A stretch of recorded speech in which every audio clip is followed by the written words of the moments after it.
Kolkata Knight Riders এমনভাবে পুরি তারা ফাঁসে দিয়েছে চেন্নাই সুপার কিংসে, আর সেটা কল্পনার বাইরে। জিয়া বন্ধুরা, এমনভাবে ফাঁসিয়েছে Kolkata Knight Riders Chennai Super কিংসকে। চেন্নাই সুপার কিংস কল্পনা করতে পারেন এবং তিনি ভেবে উঠতে পারেন যে এরকম একটা করতে পারবে, ইয়ার চেন্নাইয়ের বিরুদ্ধে এমন একটা কাজ করতে পারবে কলকাতা নাইট রাইডার্স। কী কাজ করেছে এবং কেন করেছে এবং কী কারণে করেছে সবই বলবো আপনাদের কাছে। তার আগে আপনাদের কাছে একটা ছোট অনুরোধ যে প্লিজ আর আমার ইউটিউব চ্যানেলটা সাবস্ক্রাইব করে বেল বাটনটাকে অন করে দেবেন। বন্ধুরা, অনেক দিন পর এই চ্যানেলের ভিতরে মুভি রিভিউ এবং ক্রিকেট নিউজ এবং আরও আদার্স নিউজ আপনারা পেয়ে যাবেন। তো বন্ধুরা, বেশি কথা না বলে প্লিজ আমার এই চ্যানেলটা সাবস্ক্রাইব করে বেল বাটনটাকে অন করে দিবেন।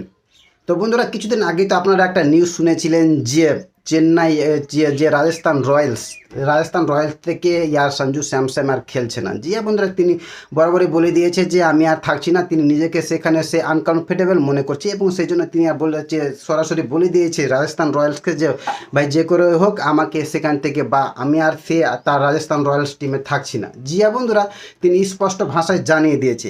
এবং এখন ভাবার বিষয় হচ্ছে যে রাজস্থান রয়্যাল যদি সঞ্জু স্যামসনকে এখন ছেড়ে দেয় তাহলে তো তার টিম আনব্যালেন্স হয়ে যাবে, ব্যালেন্স করতে পারবে না এবং সে ঠিকঠাকভাবে টিমও ম্যানেজমেন্ট করতে পারবে না।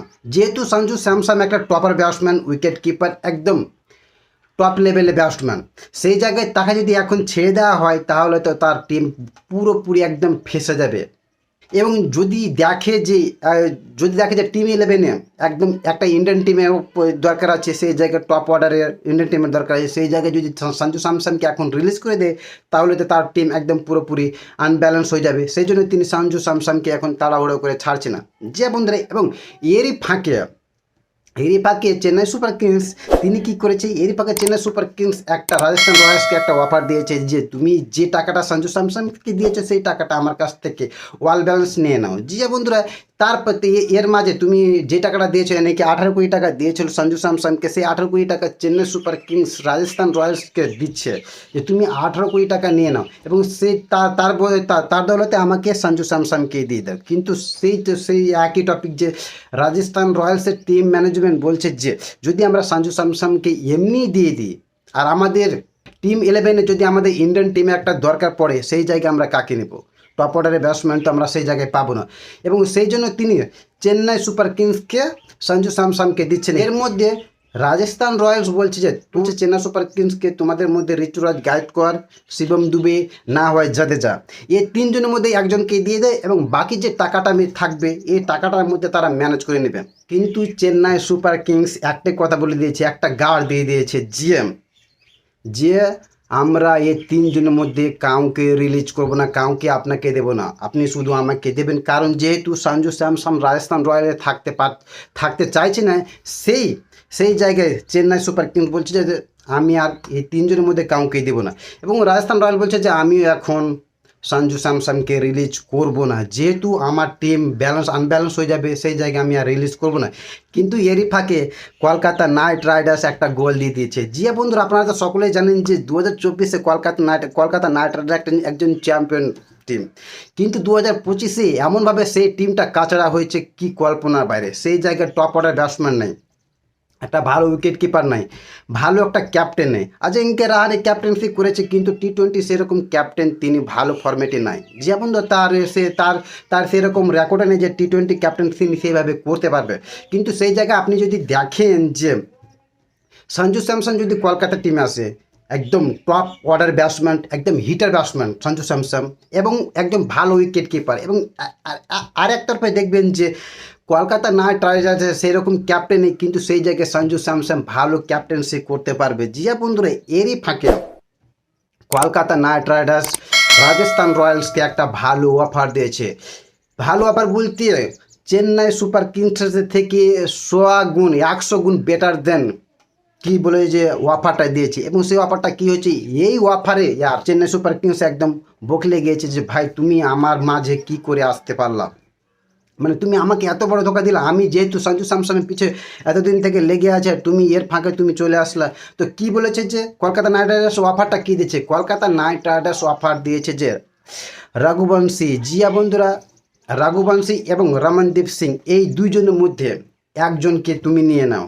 দুইজন হচ্ছে ইন্ডিয়ান, দুজনের মধ্যে একজনকে নিয়ে নাও এবং তুমি যে আমাকে সঞ্জু স্যামসনকে দিয়ে দেয়, এবং সঞ্জু স্যামসনের যে রেট আছে কত কোটি টাকা, 18 কোটি টাকা, আর রঘুবংশী কত 3 কোটি টাকা।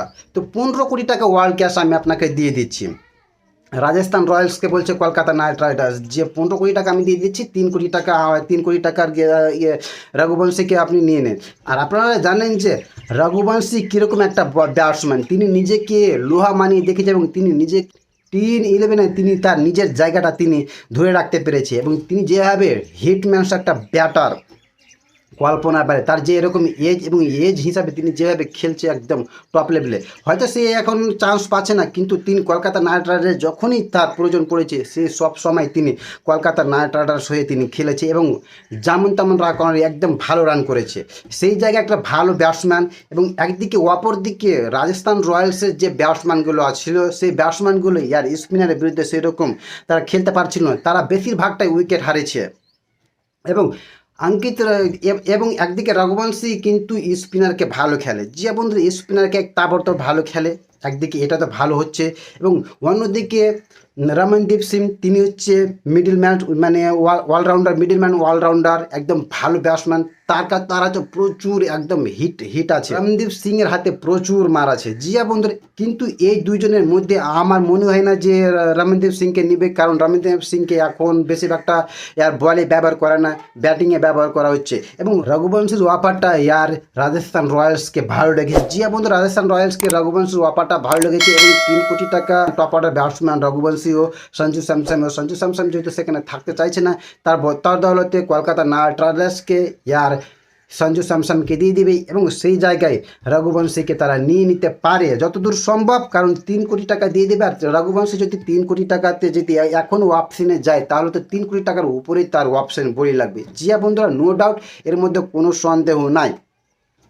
আর এর ফাঁকে যদি সঞ্জু স্যামসন যদি কলকাতা নাইট রাইডার্স চলে আসে তাহলে তো অনেক লাভ হবে, কারণ তিনি একটা কলকাতা নাইট রাইডার্স একটা ভালো ক্যাপ্টেন্সি পেয়ে যাবে, একটা ভালো উইকেট কিপার পেয়ে যাবে, এবং টপ অর্ডার ব্যাটসম্যান পেয়ে যাবে। যে বন্ধুরা একটার মাঝে 3টা, এবং এর মতো খুশির খবর কলকাতা নাইট রাইডার্সের মধ্যে নেই যে যেরকম করে হোক সঞ্জু স্যামসনকে কলকাতা নাইট রাইডার্সের মধ্যে নিয়ে আসতে হবে। এবং কলকাতার টিম একদম ভালোভাবে বুঝে গেছে, জেনে গেছে যে একে তো ইন্ডিয়ান প্লেয়ার্স জিয়া বন্ধুরা, একে তো ইন্ডিয়ান প্লেয়ার্স, আর ওইদিকেও সেম কথা যে রাজস্থান রয়্যালসও চাইছিল যে যেরকম করে একটা ভালো ইন্ডিয়ান প্লেয়ার দরকার, যেহেতু রাজস্থান রয়্যালস থেকে সঞ্জু স্যামসন চলে যাচ্ছে, এবং কলকাতার রাজস্থানে একটা ভালো ইন্ডিয়ান টিমের দরকার, যেহেতু টিম 11-এ যদি কি একটা ইন্ডিয়ান টিমের দরকার হয় তাহলে সেই জায়গায় রঘুবংশী একদম ভালো পারফেক্ট হবে। আর অন্যদিকে তো সিএসকে একদম বলেই দিয়েছে যে না ভাই, আমি না ঋতুরাজ গায়কোয়াড়কে দিব, না শিবম দুবেকে দিব, না জাদেজাকে দিব, আমি 3জনের মধ্যে কাউকে দিব না। আমার টিম আনব্যালেন্স হয়ে যাবে, আমার টিম বিগড়ে যাবে 3জনের মধ্যে যদি কাউকে দিয়ে দিই। তো রাজস্থান বলছে যে না ভাই, আমি যদি ইন্ডিয়ান টিমে প্লেয়ার না পাই তাহলে আমি কোনো মতেই সঞ্জু স্যামসনকে ছাড়বো না। কিন্তু এই যে অফারটা কলকাতা নাইট রাইডার্সের যে অফারটা দিয়েছে রাজস্থান রয়্যালসকে, একদম পারফেক্ট, একদম ভালো অফার দিয়েছে। রাজস্থান রয়্যালসও সেই রকম তো হ্যাঁ বলেনি, তবে তিনি নাও বলেনি, তিনি অলরেডি 50% চান্স হয়ে আছে। যেহেতু যেহেতু চেন্নাই সুপার কিংস বলেছিল যে ওয়ার্ল্ড ক্যাশ নিয়ে নেও, মানে কি 18 কোটি টাকা নিয়ে নেও, সেই জায়গায় 18 কোটি টাকা নিয়ে নেও, সেই জায়গায় কলকাতা নাইট রাইডার্সও বলেছে এই রঘুবংশীকে নিয়ে নাও এবং বাকি যে 15 কোটি টাকা নিয়ে নাও। তো বন্ধুরা দেখার বিষয় এই হবে যে কে পারবে নিতে, সঞ্জু স্যামসনকে কলকাতার টিমে আসবে না চেন্নাই সুপার কিংসের টিমে যাবে। তো দেখার বিষয় এই হবে এবং কার টিম তাগড়া হবে বন্ধুরা। তো নিচে আপনারা কমেন্ট বক্সে অবশ্যই লিখে জানাবেন। আর হ্যাঁ, যদি আপনাদের এই তথ্যগুলো একটু ভালো থাকে তাহলে বন্ধুরা প্লিজ আমার ইউটিউব চ্যানেলটা সাবস্ক্রাইব করে বেল বাটনটাকে অন করতে ভুলবেন না। তো